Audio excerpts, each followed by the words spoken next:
I'm here because I want unfettered access to my children. He has a history of domestic violence. We had 2 children with the mother-in-law. Dave was not working. I was responsible for all the upkeep, feeding and everything. And I was working as a slave. When he lost his job, I handed my card to him, like, so that he would not be depressed, so that he would not feel less than a man. No matter the amount Dave withdraw from my card, I have never asked him what he did with the money. He was abusing me and beating me all the time. I was bearing it all, trying to build a home. Because my parents actually warned me not to marry him. They said the way they see him is like he's hiding some behavior that will come on. So I was even ashamed to tell them I was in trouble. So I kept enduring it. Then he got a job in 2015 with Honorable Mudashiru Obasa, and Dave came out with full-fledged violence. Then he started dating a girl called Ifeoma Isaac Lovett. He will be posting pictures of him and Ifeoma on his DP. And I was doing the screenshots and saving the pictures. At some point, I told him. Someone also gave me inside information, so I was able to get Ifeoma's phone number. I never called her. I just saved the number. Then on Ifeoma's DP, I will see him and Dave cuddling. I told Dave, I said, this is your DP. And Dave told me bluntly that what? I have complained. What have I seen? If she gets hold of me, she will even beat me. Then he went to tell Ifeoma that I complained about her DP. And Ifeoma told Dave that tell her I will even do more. And Dave came back to tell me that Ifeoma said you should expect more. Whatever you want to do about those pictures, you can go ahead and kill yourself if you want. They were posting, I was helping them to save the screenshots. Eventually, Dave left. There was a time Dave left the house for months. I didn't know where he was. I was alone with the children, without a job. Dave would drop 20,000 naira for a whole month. I have the evidence of his transfers in my account. Out of that 20K, I will fill gas. He stopped paying NEPA rent when he left the house. Our baby was still in diapers. I will buy diaper. I will feed children. I will pay lesson fees. Dave has never paid lesson fee for any child in his life.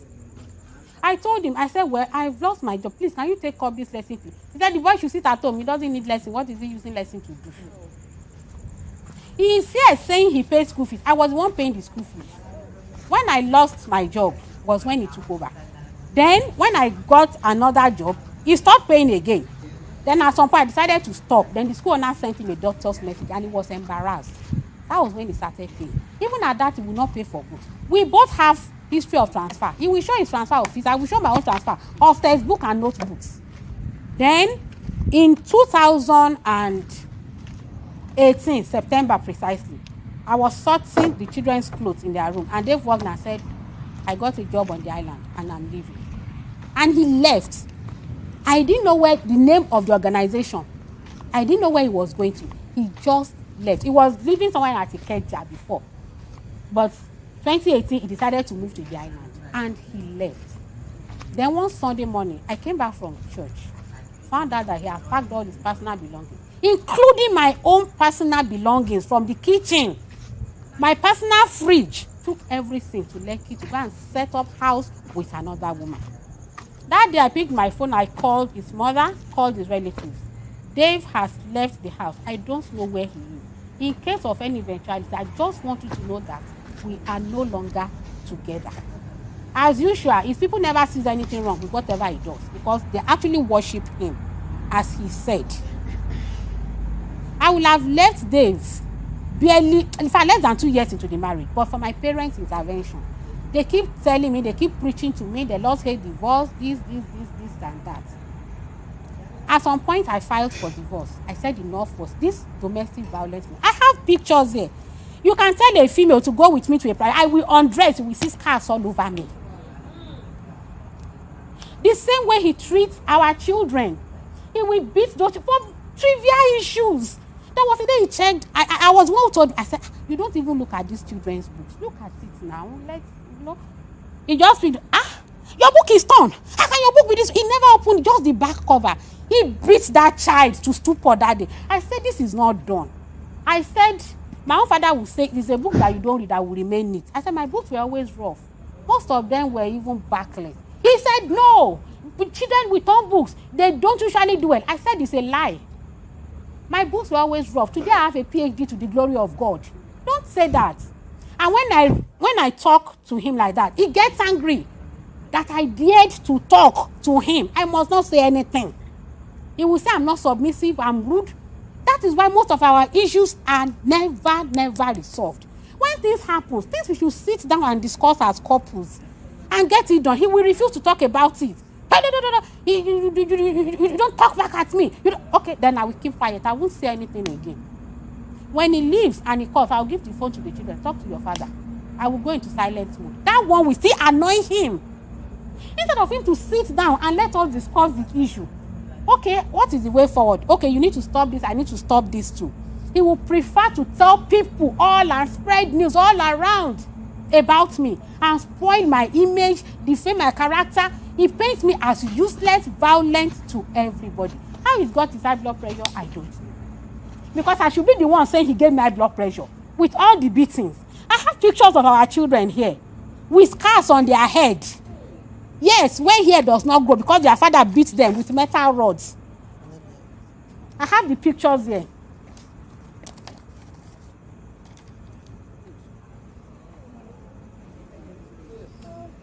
Even the children are afraid of him. Now he is telling this honorable court that my son has been running away because of, whereas he's the cause. I'm not surprised at all the lies he has painted. That is the way he is. When he wants to make himself look good, there is no type of lie Dave cannot tell. The picture of him and his girlfriend, I have them.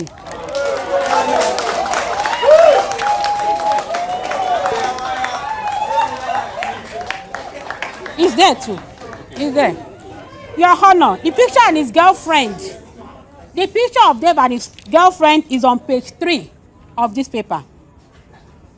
There are times when Dave wants to beat me, I will run inside the room to lock myself in so that he will not get me. Dave will break down the door. I have pictures of 2 doors here that he broke down to come and beat me.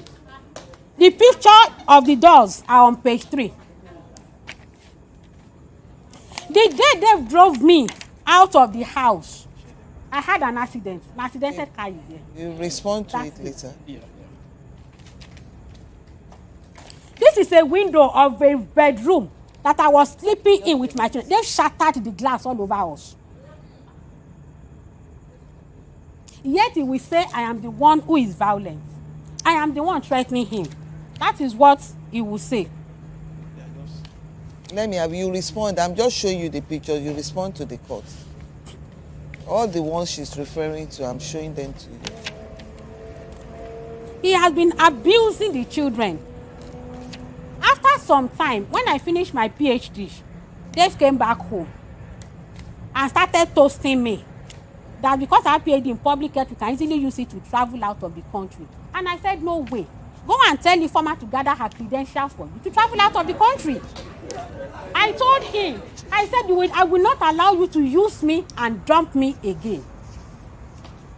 And he got angry.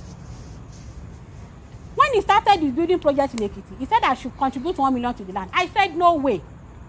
I saw one of his documents. He wrote the former Lovett Isaac as his next of kin. I said, go and ask her for the 1 million. After all, she's your next of kin. That one also annoyed him further. I refused to cooperate with that project. Because even the one that was built with my money, that he had no job, it was my ATM card he was using. He told me that he would send me out and sell the house. And I reminded him. I said, remember you said you will evict me from this house and sell the house. He now said, the one is building it, you put Mr. and Mrs. I said, you did not put it to no and Dave. Anybody can become your Mrs. at any time. So I will not be a party to it. So after his mother died, in 2019, he was opportune to travel to Ekiti. Then he went to meet my parents that they should mediate and proud to that.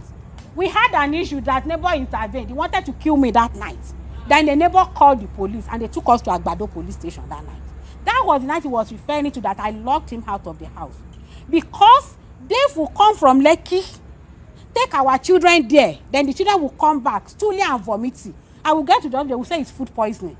It happened twice. And I told him, you have an apartment in Lekki, please stay there. Don't come and take these children away again. And he said, I'm still coming to take them. I said, well, next time you come to pick them, I will not allow you in, because I will not allow you to kill these children for me. I don't know for what informer has been feeding them with.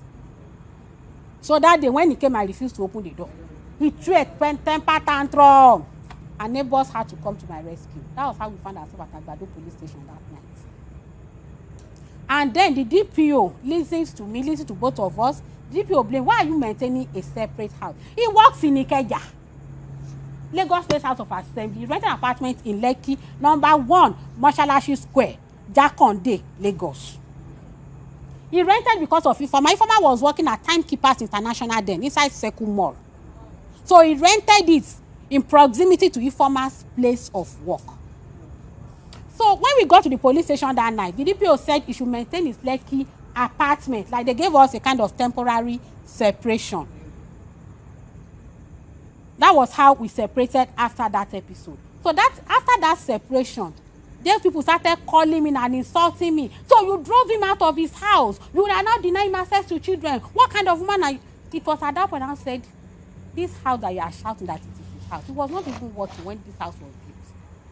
That was when I had to start opening up, because nobody ever knew the way we were doing things. They all blame me. Sister will call and rain insult on me. The younger sister will call, the elder sister will call. I tolerated everything. My safety matter. He has been told to stay away. Stay away, he will.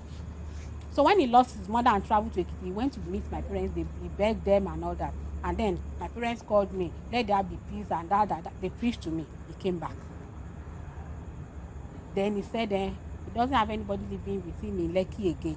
That I can be coming there with the children when they are on vacation. And all that. Okay, let me try and be the good wife again. Let me try and be Ruth and Deborah and see if it will change. So during vacations, I will go with the children and I will see informers night wear today, pants tomorrow, bra. They've said I will remove my hairpin, keep it, and come and later say it's informers. Your honor, honorable court, which sane woman who is not mentally sick will do that? That you will plant your hairpin somewhere and now bring it out that is for a woman. And I said, look, I don't want to come in here to see rubbish. Have your key. The spare key he gave me, I returned this to him. And he will always, even when there is peace, they will intentionally manufacture trouble. And he will refuse to listen. If I talk, he will say, hey, you don't talk like that. You don't answer me back. I am your husband. So I cannot talk. Then I will keep quiet. And when I don't talk to him, he starts telling people, I'm not talking to him. At some point, I got lost. I didn't know what to do again. So I decided I would stop going to his Lekki apartment. And I returned his key.